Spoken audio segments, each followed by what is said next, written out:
Hi, and as you all know, this is Team Phenomenal Hope's support group meeting, and we have it in March this month. We skipped January because one of us got COVID.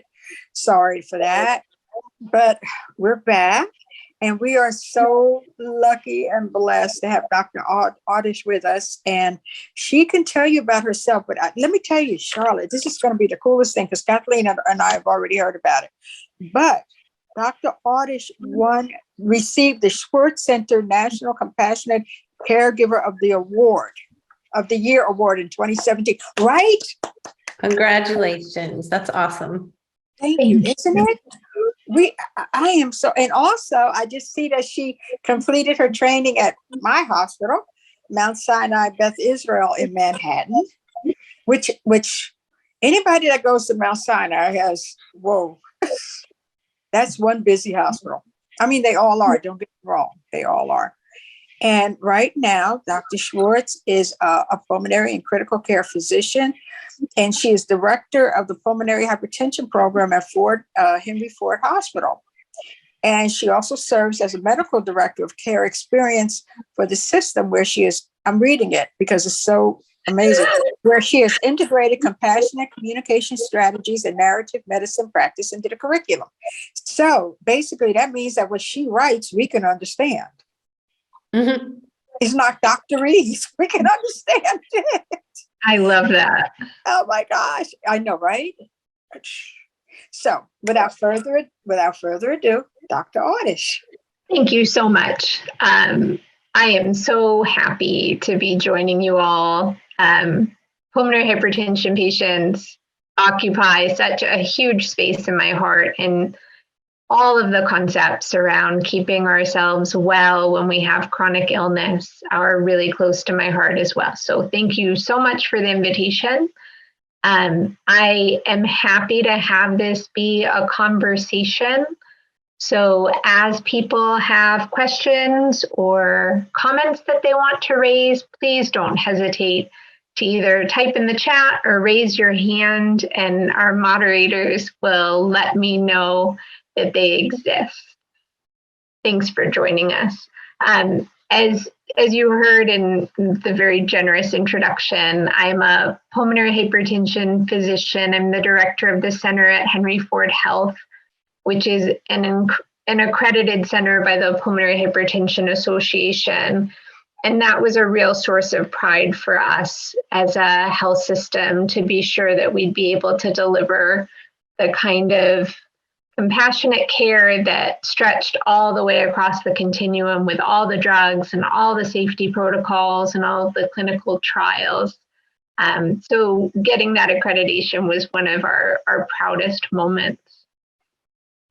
This is me at work. These are on the left, two of my patients who I've been taking care of for a very, very long time. And on the right is one of our nursing assistants, Judy, who was one of my heroes during the pandemic because she really understood what our patients needed. That even if they were hospitalized with COVID and needing the ventilator, they might have been worried about bills at home or their pets or their family more than they were worried about themselves. And I learned so much from her about what it means to take care of a whole patient. So while you see there me in Dr. Land, a lot of the time I'm also a patient. And a lot of what I'll talk to you about today really is informed by that dual lens, that although I have, the knowledge base of being a physician and specifically specializing in pulmonary hypertension for the last 15 years, I've also spent a good part of my time being a patient. I got sick at the very end of my fellowship training.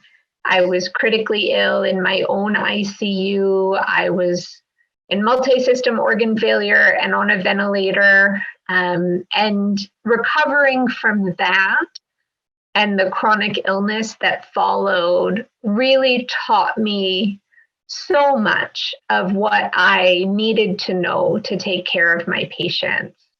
all the things that I learned in medical school and residency and fellowship were just one part of the knowledge that I needed to take care of my patients, and learning to recover from illness, understanding what it does to your identity when you're dealing with a chronic illness, when you're dependent on oxygen, which I was, when you can't walk even a few steps unassisted, but people want you to exercise.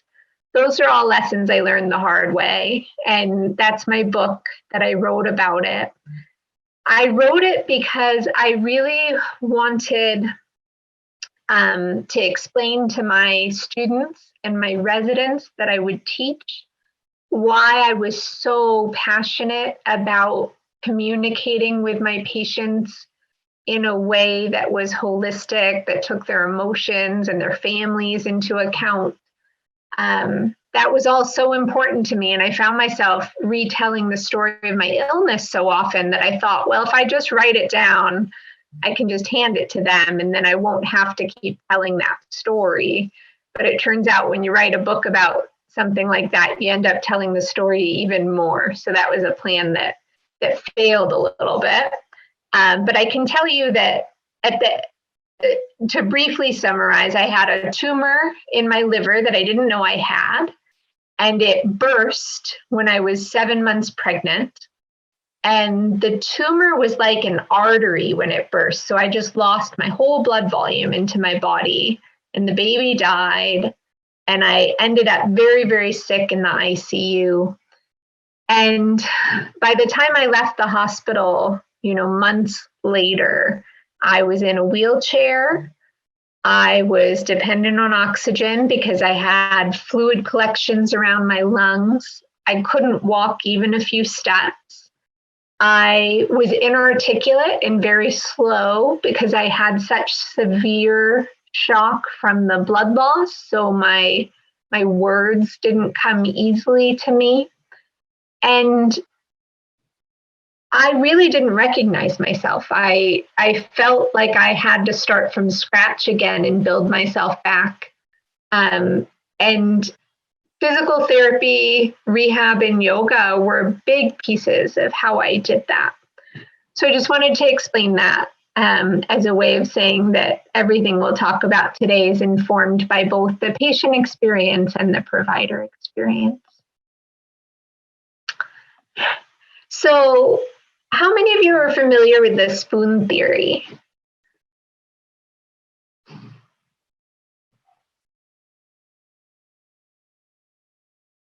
It might be hard to tell me. So I heard an I am. I love this concept of chronic illness, and this slide kind of expands on it a little bit. So on the left-hand side, you see an infographic that depicts the number of spoons that it might take to do any number of tasks. When you have chronic disease, you kind of wake up with fewer spoons than other people, right? Other people might have an endless supply of spoons in their drawer, and we might wake up with 10. And each thing that we decide to do costs us spoons. And we have to make choices about how we'll spend those energy currency, so to speak. And this is a theory that's been popularized on the internet, and it's been really scaled in a lot of different ways into mental health. And that's part of what you see on the right. That not only do we have spoons, that we have energy resources available to us that we have to decide how to spend. There are also forks, which are external stressors that deplete our resources, knives, traumas that are really painful, and whisks, sources of agitation and overwhelm. And so as we're thinking about how we navigate a world with a disease like pulmonary hypertension, we really do have to be intentional about our choices. And if we have something that's really important to us that we wish to do, understanding our reserves, how many spoons we have available that day, and what maybe we cannot do to allow us to do the big important thing.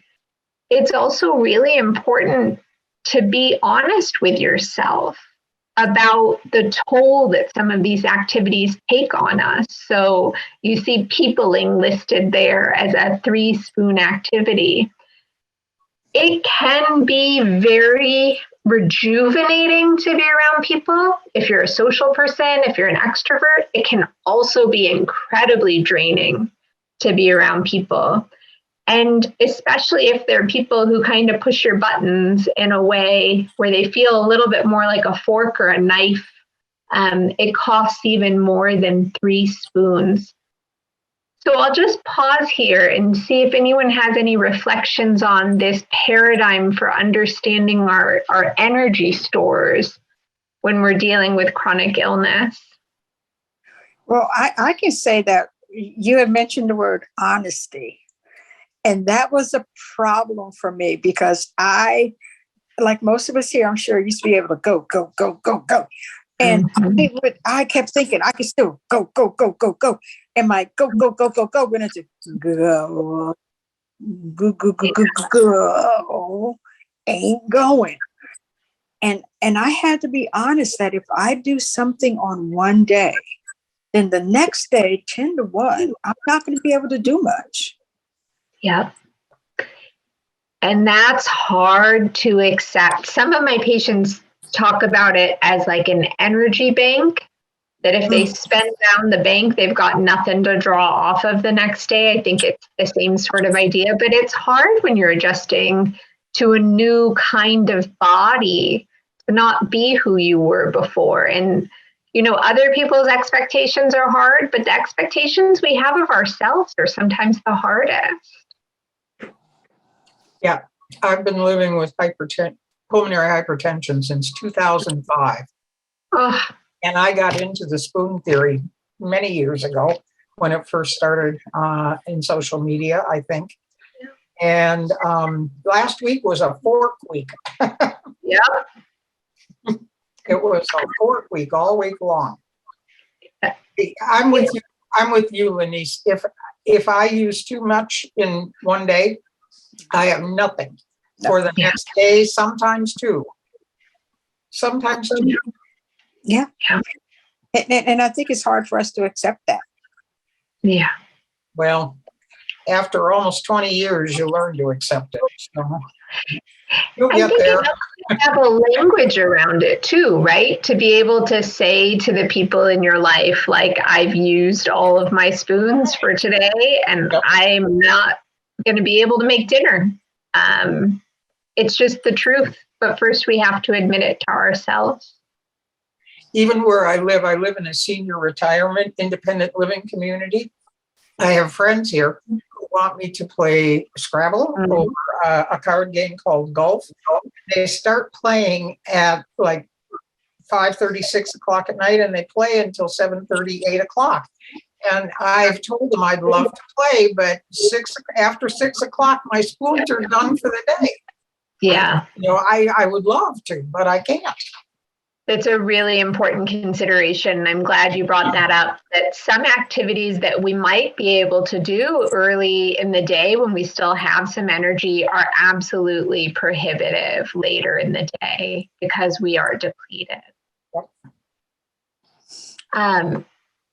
So moving on to the different ways that we care about our mental health, I think these are basics that we're all very, very aware of. And rest, eating well, activity, which we'll talk about, finding social outlets that are meaningful to us, managing stress. All of these are things that we know about. And the benefits of helping others, just by virtue of the fact that you all participate in a support group, I know that you already know how much you get back when you reach out and offer peer support to people who are going through a similar thing. What I think we talk a little bit less about is types of rest. And this was really interesting for me to learn more about because I'm a really good like sleeper, like after I've had a procedure or surgery or I'm going through some illness, I'm great at sleeping, but I often found that I didn't actually feel rested just because I was getting more sleep. And there was a wonderful book about different types of rest that this infographic is drawn from that made a lot of sense to me. So, of course, there's the physical rest, naps, sleep, relaxing. There's also resting our mind, whether that's just silence or music or meditation. Emotional rest, when you talk to a good friend and you can offload some of the emotions that are building up in your body, that can be tremendously helpful. Therapy obviously would fall into that as well. Social rest. So either taking a break from socializing because it feels like it's too many spoons, or catching up with an old friend that you really do connect with. Creative rest. This is so important for me. If I just sleep, but I don't feed myself, I don't nourish myself with books or art or some interesting blog that I can read, I don't feel rested in the same way. Spiritual rest, doing things that give you a sense of purpose or meaning. Peer support groups fit into that. And sensory rest. We're all so constantly stimulated by devices, finding a way to find the quiet. So I wonder, are there types of rest that you feel like maybe you're not as good at fitting in? Hmm.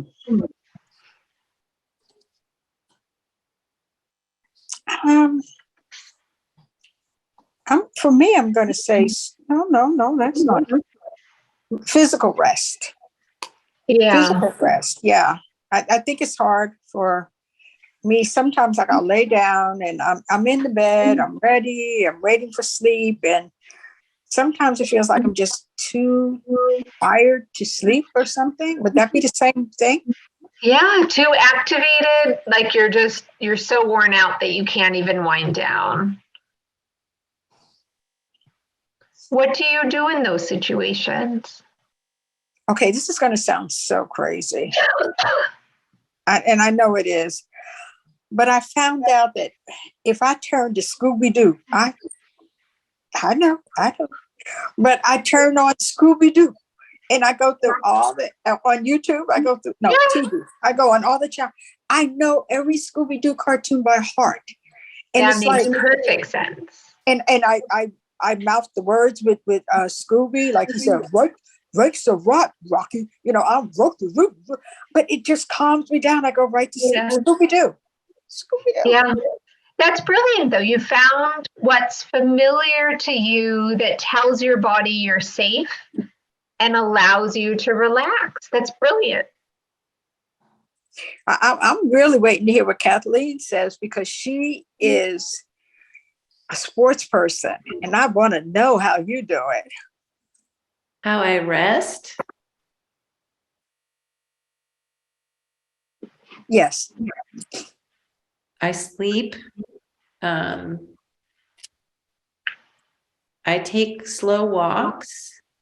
The one thing that I don't do that I see on this list that I like to do is listen to music. Yeah. And that does help me be more calm. And I think that's a mental rest, but I think that's also an emotional rest for me. It kind of helps me just kind of slow my body down, everything slow down. Yeah. Yeah. Thank you for sharing that. That's very true. And music can even fall into the creative category as well. Mm-hmm. Oh, that's right. It can. Moving a bit into the physical aspects and away from the emotional aspects, we talk about this a lot in my clinic, that when we have a chronic illness, we can fall into a vicious cycle where if our lungs or our heart aren't working as well and we feel breathless, we just intuitively cut back on what we do. So we avoid the stairs, we avoid the big stores, we avoid going for walks. And that reduction in activity leads to deconditioning of our muscles. And the deconditioning leads to more breathlessness. And we end up in this cycle that can be really, really hard to get out of because the breathlessness is such an uncomfortable feeling.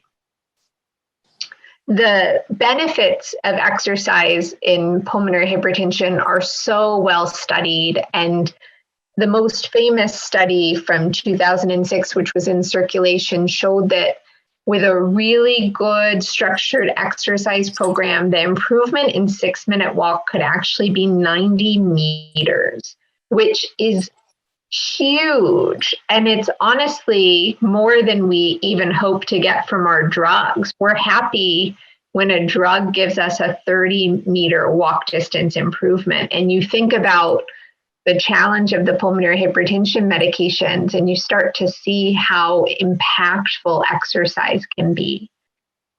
It has a variety of effects, which are listed on the right there, both helping the lungs, helping the inflammatory response in the body, helping the heart to remodel in a healthy way, helping the muscles to gain strength.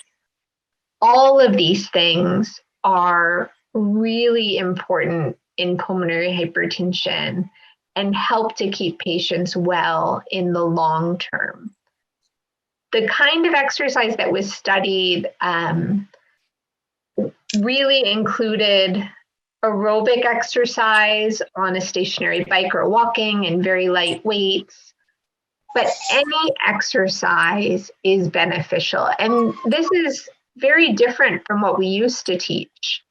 I can remember being told that it was dangerous to exercise if you had pulmonary hypertension, and that's absolutely not true. There are considerations that we need to make, but exercise is really one of the most health promoting things that we can do.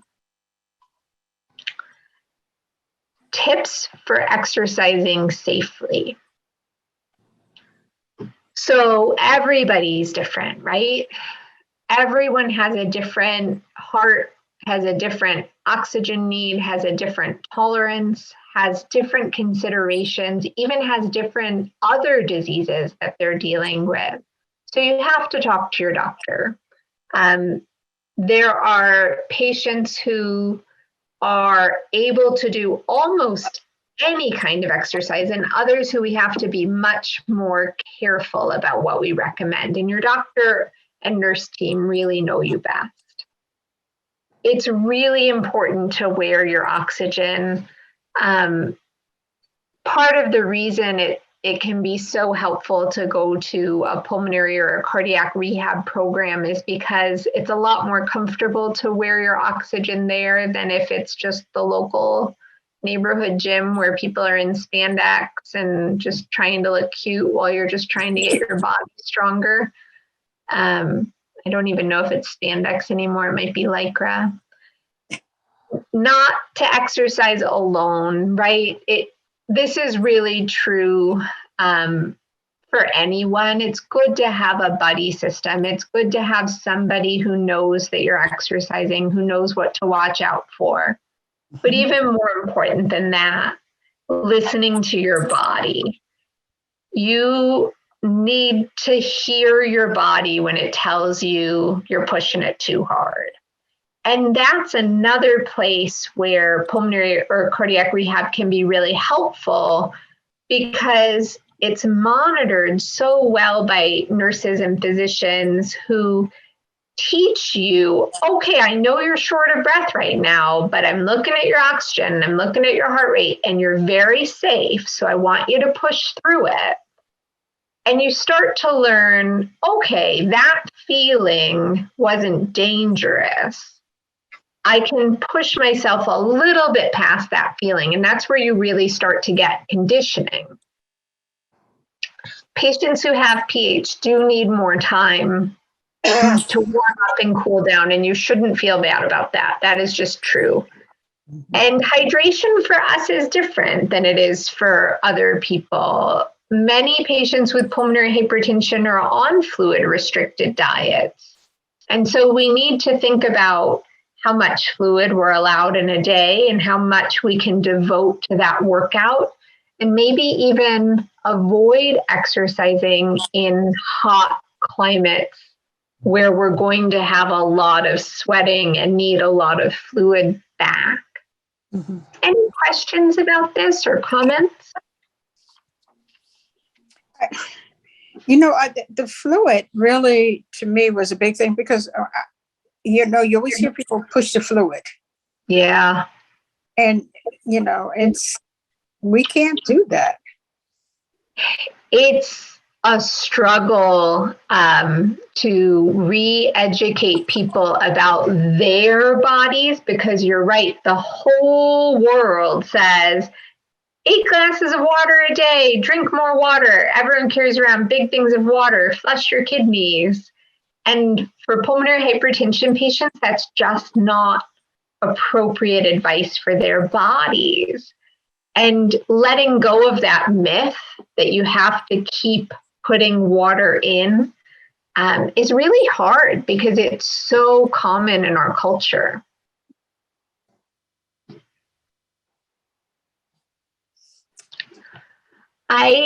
So when I was recovering from my critical illness, yoga was really, really important to me. I had done yoga since I was 19 in various different ways, like at the YMCA. And then when I was in New York, there was a yoga studio that I did training at. And so when I was recovering, it was something that I could go back to. And I was very grateful for that.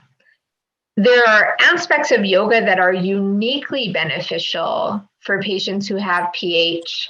The breathing exercises can really modulate your nervous system and bring you into a more parasympathetic state, that sort of relaxed state that signals your body that you're safe and is a healing state, versus the sympathetic state that's very fight or flight and has you very activated. The breathing can really slow down your heart rate. It can signal your body that you're well.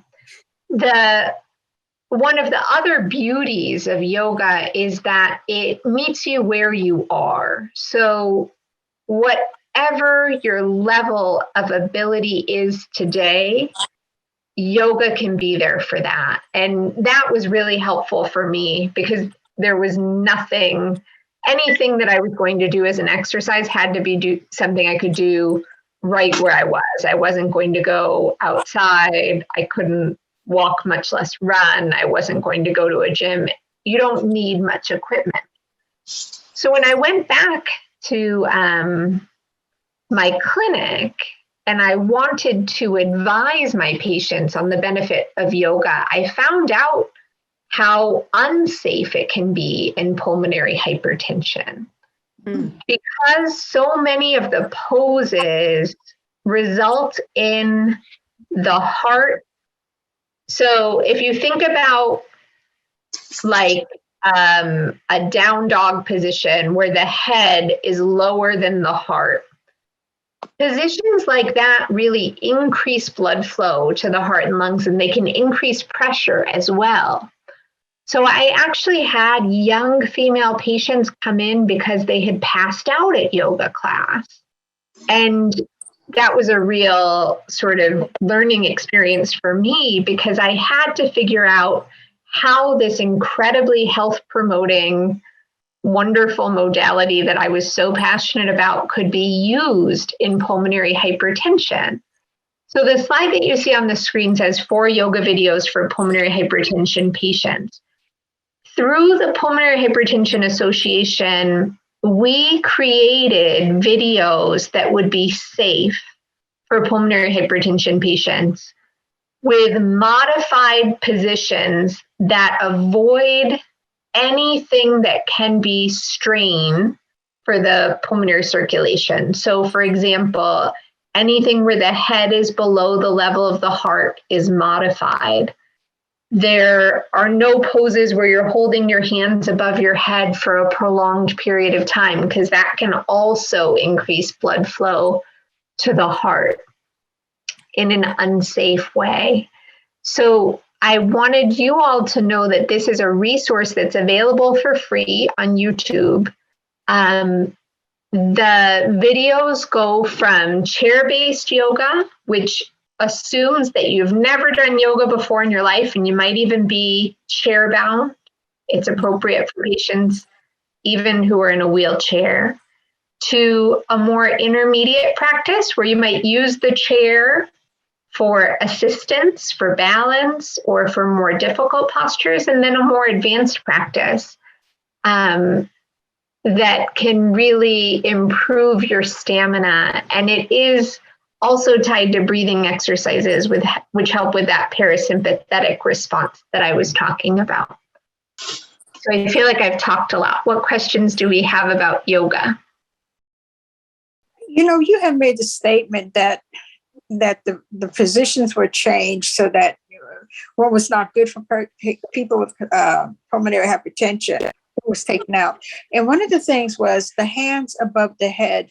That's dangerous. Now, I know that when I try to do, which is hence the short haircut, when I try to do this, after a while, you get a little bit of breathless. Why is that?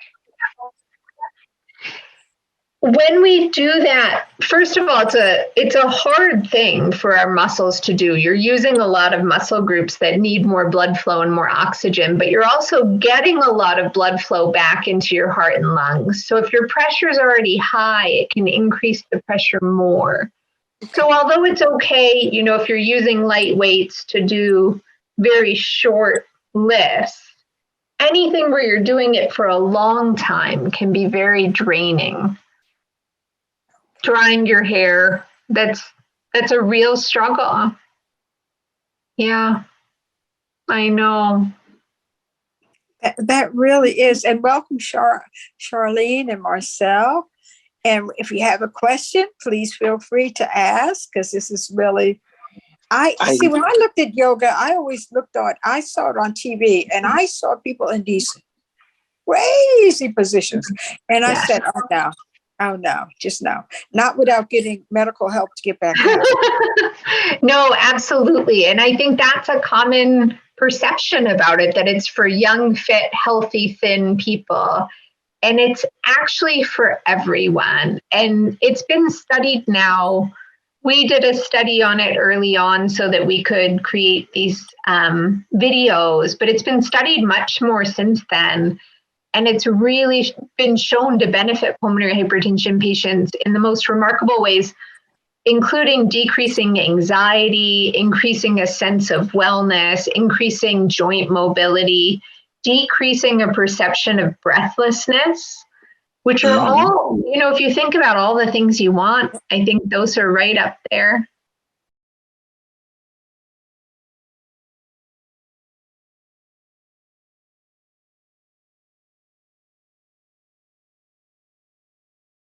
Absolutely. And that's how it's commonly practiced, is on a mat on the floor.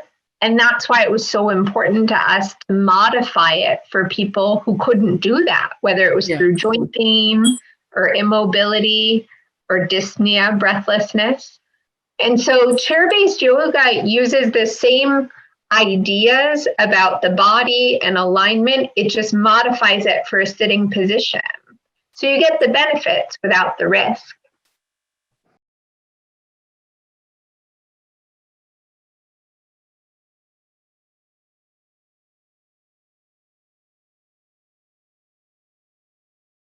That's really important. Nothing should hurt when you're doing these exercises. And so a lot of what you'll see in the chair yoga sequence is simply mobility work with the joints, rolling, stretching. it's not the kind of intense yoga that I think we're sold in the sort of athletic ads, but a much more modest practice that's accessible to anyone. How does the yoga work as far as breathing? But what is the benefit? Yeah. So this is where I will provide a disclaimer that the depth of knowledge about the different breathing techniques in yoga is so much deeper and broader than what I know. But what I found from my own practice is that simply learning to slow your breathing down, and one of the techniques they use is a 4-second inhale and a 4-second exhale. That alone can trigger the relaxation centers in your brain, what we call the parasympathetic nervous system, and release the kinds of hormones and chemicals that calm the body. Just that simple change in the breathing pattern where you slow the inhalation and the exhalation. It also goes without saying that it's a kind of mindfulness when you're just focused on the breath. And one of the beautiful things I think about yoga in this way, in this disease, is we're so focused on the breath in the negative all the time, of shortness of breath and dyspnea and being limited. And to bring yourself back into your breath as a tool for your body that you do have some agency over, some control over, and experiencing it as a healing and nurturing modality, that can kind of shift your thinking about it in a way that can be really de-escalating for anxiety and health promoting too. Yeah, 'cause, you always hear people say, just take a deep breath, calm down, just take a deep breath, you'll be all right. You won't slap somebody, just take a deep breath. And There's a myth, right, that taking a deep breath is easy for everyone. And when you have chronic disease, that's all we want, is to be able to take a deep breath sometimes. There's a guided meditation that we put in the video that is also a kind of a breathing exercise where we encourage participants to close their eyes and imagine their happy place, whatever that looks like, a healing space. And centering ourselves in that way, that kind of mindfulness, is another form of relaxation that can be really healing. Okay. Yeah, that's good too. I don't know. Kathleen rides bicycles, and I say that, and it sounds so easy and so simplistic, but Kathleen rides marathons. Wow. Which hey, go girl. When you're riding, Kathleen, do you do this? How do you breathe? Well, when you're if you're not riding real fast, you're riding slowly. It can be very meditative, really. It kind of depends on what you're doing. If you're riding, on a flat plane, there's not as much energy needed to go forward. And so, I just enjoy riding and being outside. So it's a relaxing thing for me to do. There's really nothing quite like getting outside, quite frankly. Right. It's a wonderful thing. It is a wonderful thing. With the yoga, is there a lot of stretching and bending? To the extent that it's safe, we avoid a lot of the poses that would be considered, unsafe in PH patients, and we've modified them. When the lungs don't work as well, we want to give them every opportunity to expand as much as they can, right? Mm-hmm. And so a lot of what we learn about, even in pulmonary or cardiac rehab, is how to use the accessory muscles of the chest to get fuller inhalations, to rely on those muscles to help you to breathe when your lungs are less healthy. So having full range of motion, having an upright spine, getting a full deep breath, all of those things make a big difference, and yoga can certainly help with that as well. There are different types of yoga. I should mention there are so many types of yoga. The one that is certainly contraindicated for PH patients would be hot yoga, where they actually increase the temperature of the room to improve mobility. I don't know about you, but just hearing that makes me feel like I'm going to pass out.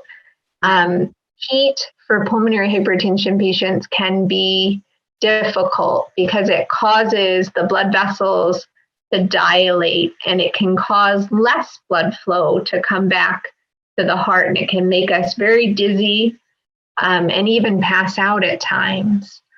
So we want to avoid extremes of heat. Cold, in the same way, can cause vasoconstriction. So our patients who have autoimmune disease, That's true. Raynaud's, that's very uncomfortable for them. So keeping yourself at a nice body temperature is really helpful.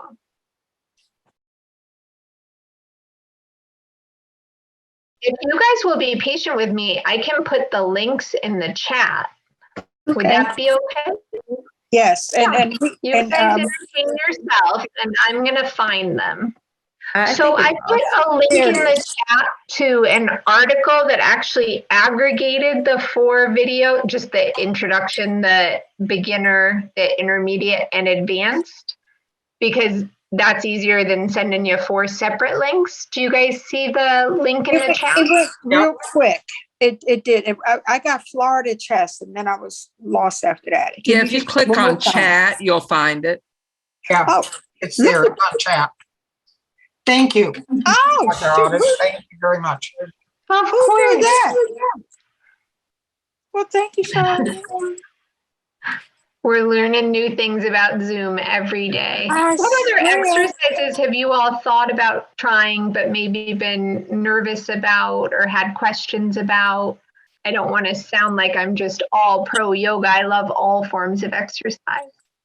For aerobic, I have trouble with walking. I can only walk right now for about 3 minutes before I have to give it up.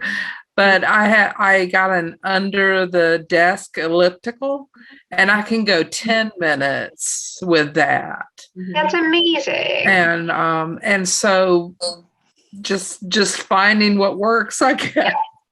And every one of those minutes counts. I know it can feel like only 3 minutes, but 3 minutes of walking is a lot of building your muscle strength. And well, it's funny, you got to just trick yourself or play games sometimes. And I'm on diuretics, so I go to the bathroom a lot. And so I told myself, okay, every time you walk out of the bathroom, do your 3-minute walk because your bladder's empty. You're not going to be, uncomfortable. And it's a good time to do that walk. No, you make a really good point too about timing your exercise with your medicines, right? Because certainly some of our pH medicines have side effects that make it really hard to exercise or lower our blood pressure in a way that makes us feel a little bit dizzy or have us go into the bathroom a lot. And so being mindful of that is another thing that, other people don't necessarily have to do, but our pH patients do. This is true. And it's funny about any pulmonary hypertension support group, every once in a while, somebody will stop their video. Why? Because we're running to the bathroom. Yeah. And we come right back. That's better than them taking the computer with them. That's right. Absolutely. I'm being mindful of your time, Dr. Awdish, because I know that you have a hard stop at 3 p.m. But we seriously appreciate you being on here. If we have any questions, is there a way we can get answers? Yeah, I'm going to put my email address in the chat. Okay. You're all welcome to email me. Well, now that I know this cool trick that Charlene just... Because I did not really know. easy. Yeah, it's just my name and md@gmail.com. I don't get to it every day, So I wouldn't necessarily send me something urgent, but if you have a question and there's something I can help direct you to, I'm more than happy to do that. Thank you so much. And I'd like to also let you know, Dr. Awdish, I will be sending you an email for some of the programs that Team Phenomenal Hope has for patients, and they might be able to help your patients. I appreciate that. We love resources. Please do share anything. Absolutely. Absolutely. And I appreciate you coming on. You know what? The information has been, thank you. Thank you. I appreciate I'm it. so happy to join you all, and I wish you so much success in your journey. Thank you so much. Thank you so Thank much. you so much. Okay. Bye now.